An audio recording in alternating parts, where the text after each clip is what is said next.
Morning and welcome to Smart Minutes Business. It's exactly 2 minutes past the hour of 7 a.m. and today is the 29th of September. We are just a day to hit the month ahead and of course coming to the end of the year. Of course, I hope you're putting together up quite some new prospects to ensure that actually you can make better business decisions in such a moment. And I also officially welcome you to this particular episode of the News Recap as we go through the day's previous news stories that make headlines, particularly in the world of business. And to start with, we are going to look at the scaling of the refugees. And according to the report here, the Secretariat of the Comprehensive, that's Refugee Response Framework, which is part of the office, that's of the Prime Minister, talked about possibilities for sustainable development in refugee settlement. The office has already pledged $1.83 billion in support for the refugees. Let's have the details of this particular report. Refugees from Democratic Republic of Congo get settlements at Nyakabale. Refugees from Democratic Republic of Congo get settlements at Nyakabale in Kisoro district due to insecurity in his country. The government of Uganda has recommended that the refugees should not be exempted in the parish development model so that they can practice crop cultivation to get food. Rusoke Victoria, State Minister for Local Government, views that there is need to integrate them to live in harmony. How can we help? The Ministry of Local Government proposes skilling. Uganda is now focusing on skilling the youth because the white-collar jobs are no more, and skilling means production. Production means trading or selling, earning an income for survival. So, being a host country, we wish to integrate our people to live in harmony with the refugees. In addition, the State Minister of Water and Environment, Beatrice Anywa, says that the refugees should cope up in restoration program to be part of the conservation and understand the core and sustainability and limited resources. Restoration program, we want them to be part of the restoration, part of the conservation, so that they appreciate. They don't come and then misuse. They should understand to the core that their existence depends. The firewood they are using, the trees they are cutting down, were planted and protected by some people. Now, for continuity and sustainability, we want to engage them in the tree planting, in the conservation, and then in a better way of using the limited resources, because globally, the resources are not enough. Esther Anyakun, the State Minister for Relief and Disaster Preparedness, says the Uganda has no money to feed them. However, the development partners have consented in the Memorandum of Understanding to evacuate Nyakabale due to lack of food. They are spoiling the global compact refugee, where we say our refugees are based on settlement approach. When we leave them in the base camp, that means we are changing the approach. So let us let them live, and just in case, which I also believe and pray it shouldn't happen, when the fight starts, we should be able to accommodate more people. Yes, that's regarding that particular report of skilling the refugees. And according to the State Minister for Disaster and Preparedness, that's Esther, that's Anyakun. Of course, that's the State Minister for Disaster and Relief Preparedness. The Refugee Settlement Center would be shut down with immediate effect. That's on October 31st, since there isn't enough money to feed the refugees and they are experiencing, of course, the inflation shocks. That's quite something so shocking right there regarding the refugees. Remember, these are people that come to look for asylum in places whereby they hope they can have the best life. But it so happens that the funds that are supposed to sustain them might not be available. And away from that, let's cross over to the eunuch on the national content. We are talking about the Uganda National Oil Corporation, and according to a report to develop local expertise that's in the oil and gas sector, Petroleum Technology Association in Nigeria has brought that's to Uganda seasoned professionals that's from Nigeria content development to share wisdom with Ugandan suppliers on how our nationals were supported to tap into the supply of technologically advanced that's goods and services required of the oil and the gas sector.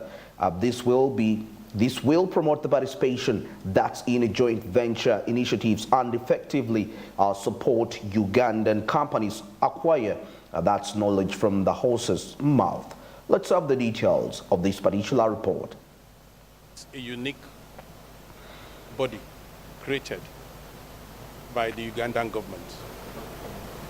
And we like the way, for us in Nigeria and as pattern, the way they are going about well-articulated a program for the future, such that, and they are very emphatic about the first oil by 2025. And I know from what the assurances we have had, that is something they will achieve. And then when you develop your natural resources, it goes with growth, it goes with poverty alleviation and prosperity for everybody. One thing that is instrumental is to make sure that along the way, you grow capacities and capabilities. The chairman commended the idea of establishing a fund to oversee the wealth of Ugandan suppliers. A deliberate effort, which is still operational, for the National Content Development Fund.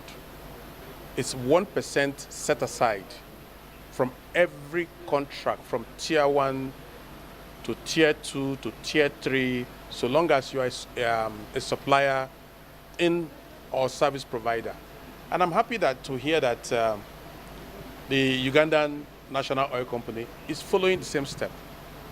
It is good. It provides that fund to be able to carry everybody along the way. Good content basically is trying to address the role of the Ugandan locals in contributing to the growth of that industry. And so far, so good, yes, because it's a lot of learning. It's a marathon, as we say. It's not a race, it's a marathon. And it's a gradual process. It keeps growing over time. And as it's growing, the Ugandan companies will begin to grow their own expertise in the industry.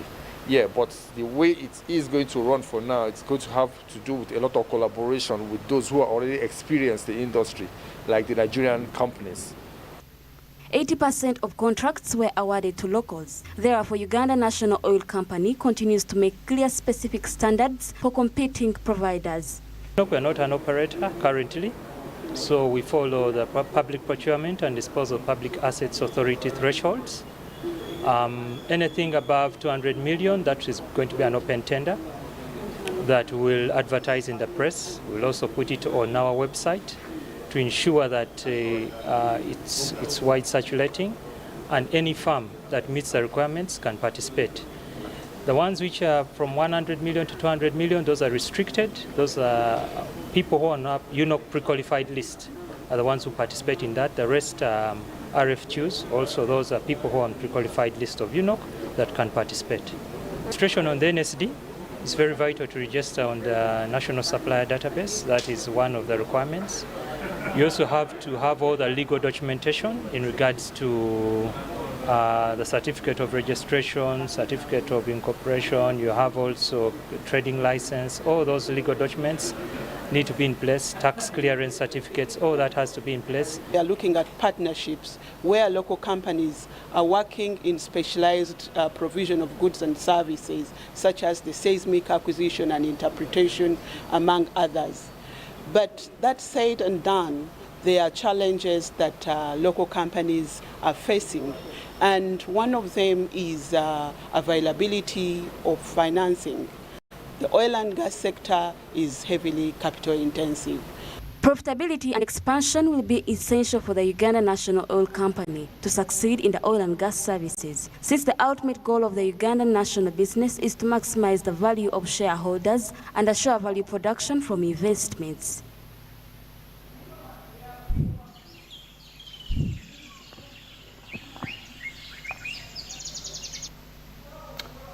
The Petroleum Gas Technology Association in Nigeria has brought to Uganda seasoned professionals, that's from the Nigerian Content Development, to share wisdom with Ugandan suppliers on how Nigerian nationals were supported to tap into the oil and gas exploitation. Literally, that's what the topic is trying to bring in and about. And we are looking at the aspect of sharing knowledge on how did Nigeria do it, the same way we can do as we are anticipated to start exploiting this oil come 2025. So our Nigerian brothers, that's quite a great initiative to come up and we share the best ways we can actually benefit from the oil and gas sector. And away from that, let's head to plastic recycling, as it's one of the biggest problems in Kampala, disposing of waste. Let's have the details of this particular report. Looking at a problem and turning that problem into a solution. What business solutions can you fashion from recycling? Due to the increase of single-use plastics, plastic pollution is today one of the largest environmental concerns. Every day, approximately 600 tons of plastic are discarded, with 90% of the plastic ending up in dangerous landfills or being burned. What we are talking about is to look at solutions to solve environment degradation. Because when the environment is degraded, it no longer supports life. Human beings are part of life. We drink water, we depend on environment, we eat fish, we eat food. We all know the dangers of waste on environment. The Plastic Recycling Hub will therefore be a chance to provide students with the real-world experience, create eco-friendly jobs in composting, and produce a variety of plastic-based products, all of which will ultimately play a significant role in narrowing the young unemployment gap. You open your mind to the possibilities.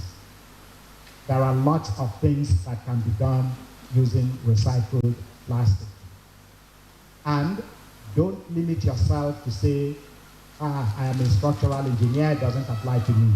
I'm doing electrical engineering, it doesn't apply to me. You could use recycled plastic for the piping, for plumbing. It's easy to look at this as a problem, but it can as well be an opportunity. Okay? Now we have eco bricks. I don't know how many people you're employing, but the employment is all around a problem that we are talking about. And I'm excited to see business and technology together, because we look at technology the other side and leave the business part of it. And that now brings in the aspect of circular economy. Yeah? That you get a challenge, innovate around it, come up with a solution. You are solving a problem, but as well creating an opportunity for others. And I think this is the way to go. The National Environment Act, which aims to manage the environment sustainably, asks for zero tolerance for Kavera and encourages governments, private businesses, researchers, and academicians to collaborate on finding practical solutions and plastic substitutes. I must confess that one of the challenges we are having in this country is the disconnect between the policymakers and the researchers.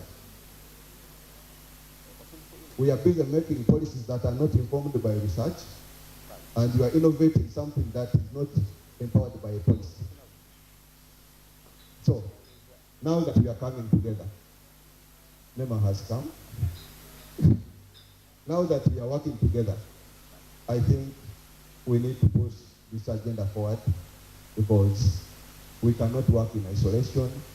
The solution is with all of us. The GIZ country coordinator for the Natural Resources Stewardship Project, Anna Pambag, has pushed students to utilize the Innovation Hub and their daily learning to address the pressing social issues. 100 tons that end up in landfills, that are clogging waterways, that are then causing urban flooding, but we don't do anything about it. So we need to start at various layers, and that's where nature's and my team come in. We work with the ministry to work on policy solutions. We work with the private sector to find innovative ways of reducing plastic waste. And we also try and work around behavior change. And that also fits in with the Innovation Hub. The Innovation Hub is also here for you guys to be sensitive around plastic waste in the environment. Come back to stories of the plastics. As earlier talked, everyone points to the other. You are the cause of the problem. You are the cause of the problem. I'm not the cause of the problem. They are the cause of the problem. The government points to the people point to the government points to the institutions are going back to the government. So no one takes the responsibility.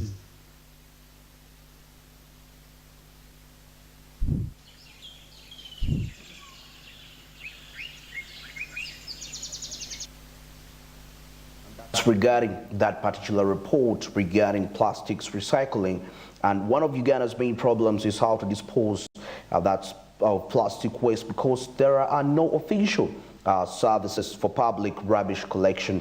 To create a student recycling innovation center, that's the International University of East Africa and EcoBricks joined forces with the Greater Kampala, or what we can call a Spit Recycling Alliance, and GILS's, that's Natural Resources Stewardship Programs. And these were joint initiatives to ensure that there is quite plastic recycling taking place to avoid the problem in Kampala of excess waste disposal.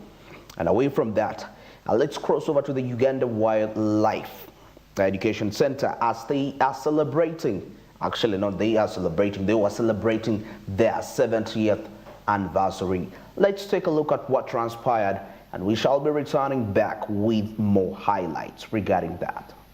Gentlemen, that is the official logo of Kuwait at 70.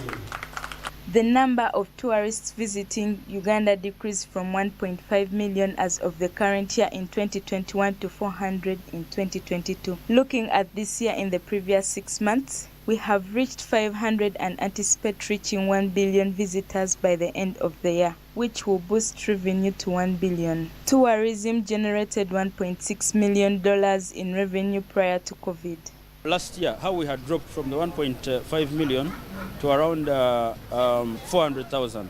If you look at this year, in the last 6 months alone, at least now we've improved. We've gone back to around 500,000. So I believe that by the end of this year, because of the reopening, we shall still go back to the 1 billion visitors.